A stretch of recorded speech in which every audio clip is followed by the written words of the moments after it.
Want what? Letting go is often misunderstood as something instantaneous, a clean break, a quick fix, a single decision that removes all emotional weight in one motion. But the truth is, letting go is not a one-time act. It is a process that unfolds gradually, like the changing of seasons. It is a quiet journey that demands patience, self-reflection, and spiritual trust. What? When your heart has held someone deeply, releasing them is not about forcing your feelings away or pretending the connection never existed. What? It's about walking a deliberate path of healing one step at a time with both grace and discipline. When we try to rush the letting go process, what? We tend to create more emotional confusion. We may say with our words that we're done, yet our thoughts continue to drift back. We revisit memories, we analyze the what ifs, and we keep old conversations on replay in our minds. This creates an emotional tug of war between what we know intellectually and what we feel emotionally. That's why letting go requires a deeper approach, not just a mental decision, but an inner shift of the heart. This process begins by acknowledging the loss honestly and without resistance. Denial will only delay healing. You must face the reality that the relationship or the idea of what it could have been no longer serves your growth. This step is difficult because it means surrendering control, surrendering your desire to fix or to hold on. And yet this surrender is the first act of strength. True letting go is not about weakness. It's about courage. The courage to say, even though my heart is still entangled, I choose to walk forward. In this process, one of the most powerful tools is reflection guided by spiritual wisdom. Ask yourself, what did this person teach me? What did I learn about love, about myself, and about what I value? What? Letting go is not erasing someone from your story. It's learning to hold their role with gratitude. Even their chapter in your life is complete.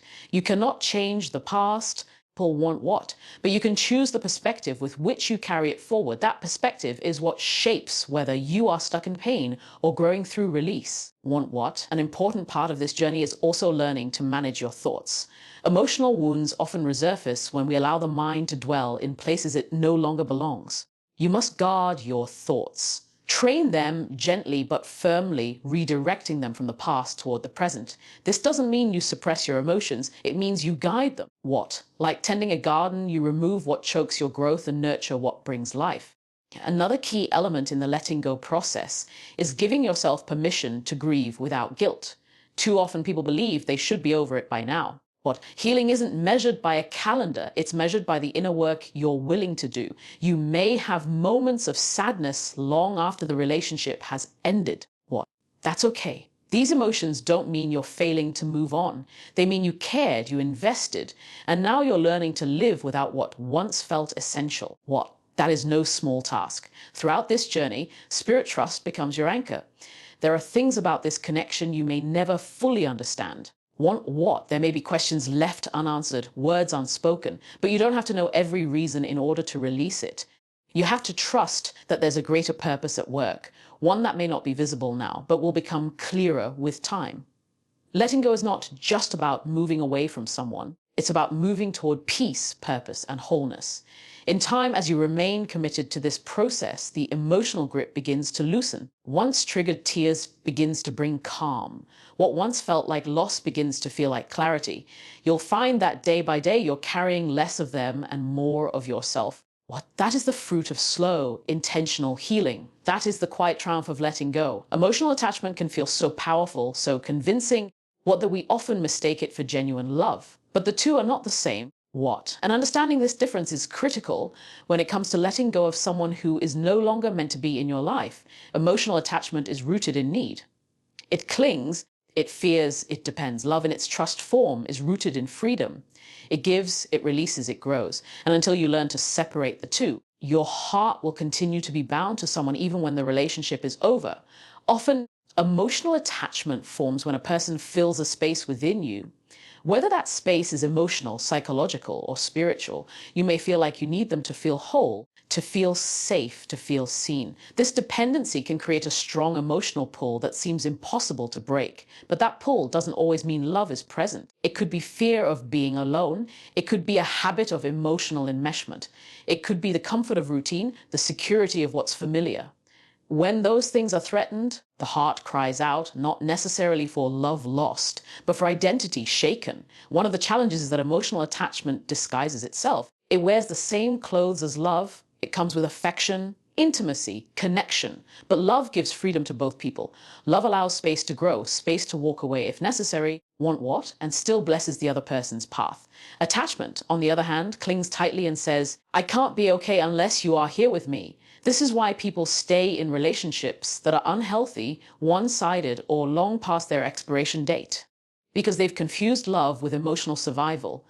To move forward in the process of letting go, you must begin by looking honestly at your heart and asking, people want what? Do I truly love this person for who they are, or have I become emotionally dependent on what they give me? That question can feel painful, but it is freeing. It reveals where your sense of self has been anchored. True love never demands that someone stay out of guilt, pressure, or obligation. And when someone walks away, love may grieve, but it does not collapse. Emotional attachment collapses. That's how you begin to recognize what's operating in your heart. When you're deeply attached to someone emotionally, what? You may idealize them. You remember only the best moments, ignore the red flags, or fantasize about what could have been instead of what actually was. This is not love. It is projection. Love sees clearly. It accepts reality and honors it. Emotional attachment tries to rewrite reality to avoid pain. It tries to hold on to memories as if they can substitute for presence. But memories, as beautiful as they may be, cannot hold your hand, speak truth into your life, or walk beside you into your future. Letting go of emotional attachment begins when you allow yourself to step back from the illusion and examine the relationship with honesty. What? Did they truly love you in return? Were they growing with you, or were they simply filling a space you didn't know how to fill yourself? These are hard questions. People want what, but they are necessary for freedom. When you remove the veil of emotional dependency, you start to see the relationship more clearly. And in that clarity, what? You find the strength to release it. Part of healing from attachment is learning how to meet your own emotional needs in healthy, grounded ways. You begin to nurture your soul, what? Invest in your growth, and anchor your identity in something deeper than another person. This is where your healing becomes sustainable. Want what? Because once you stop needing someone to complete you, you stop clinging to what was never meant to last. You begin to embrace peace over chaos, truth over fantasy, what? And self-worth over longing. As you walk through this process, be patient with yourself. Emotional attachments don't disappear overnight. They were formed through time, repetition, what? And emotional vulnerability. So it will take time to untangle them. But each day you choose truth. Each day you refuse to chase what's gone, want what? And each day you tend to your own heart. You are breaking the cycle. You are learning to let go, not because you stopped caring, want what? Because you started understanding what love really is. And that is what sets your heart free. Forgiveness is one of the most misunderstood but essential elements in the process of letting someone go from your heart. Without forgiveness, your emotional and spiritual connection to that person remains active, even if the relationship has ended. Whether you are the one hurt, the one who made mistakes, or both, forgiveness is the tool that releases the invisible chains. It is not a gift you give to the other person. It is a gift you give to yourself. Until forgiveness is present, your heart remains tied to the pain, the memory, and the weight of the past. Many people assume that to forgive means to approve of what happened, or to dismiss the depth of the wound. But forgiveness is not about denying the reality of the offense. It's not about forgetting or pretending you were never hurt. People want what? It's about choosing not to carry the emotional burden any longer. When you refuse to forgive, what you're doing is keeping the wound open, revisiting it, protecting it, want what? Holding onto as if it defines you. And in doing so, you prevent healing. Forgiveness says, I acknowledge what happened, what? But I will no longer let it rule my peace. If the person you're trying to release hurt you, whether through betrayal, abandonment, dishonesty, or emotional neglect, you may feel justified in holding on to resentment. That's a normal human response. But here's the hard truth: resentment doesn't hurt them. It hurts you. It keeps your heart heavy, your thoughts cluttered, and your perspective limited. You begin to see yourself, your past, and even your future through the lens of that unresolved pain. What? Bitterness distorts your vision. And when your vision is distorted, you can't move forward with clarity or confidence. Forgiveness is the act that clears the lens. Want what? It does not mean reconciliation. You can forgive someone and still choose not to let them back into your life. What? Forgiveness is not about repairing the relationship. It's about repairing your heart. It's about saying, I choose peace over punishment. I choose release over resentment. It's a decision to stop rehearsing what went wrong and start restoring what can be made right within you. On the other side of the equation, People want what? Maybe the pain is not in what they did to you, but in what you did or didn't do. Maybe you carry guilt, regret, or shame for the ways you showed up in that relationship. What? Perhaps you didn't speak up when you should have, or you gave too much of yourself away, or maybe you tried to love them in your brokenness. Want what? And now you're left wondering if it was all your fault. In these moments, self-forgiveness is equally vital. To release someone from your heart, what? You must also release the version of yourself that lived in that relationship. You must let go of the idealized image of who thought you had to be to keep them. People want what? You must be willing to forgive your younger self for the ways you clung, compromised, or ignored your inner wisdom. You were learning what? You were doing the best you could with the awareness you had. Forgiveness is how you make peace with your past self, so you can grow into your future without shame as a passenger. What? Forgiveness is not a single moment. It is a repeated choice. Some days you will feel free, and then a memory will resurface and the pain will rise again. In those moments, you choose again. You say, I already decided not to carry this, and you gently release it back. Over time, those moments become fewer. The grip loosens. The emotional charge fades. What once felt sharp becomes soft. What once controlled your thoughts becomes a chapter in your story, not the whole book. One of the most powerful truths is this: forgiveness does not change the past, but it absolutely changes your future. When you forgive, you are no longer tied to the person or the wound. You are no longer reacting from pain, but responding from peace. That freedom allows you to love again yourselves and life itself with a new heart, a wiser heart, a healed heart. Forgiveness may not be easy, but it is always worth it. Because in forgiving, you're not just letting them go. You're letting yourself go free.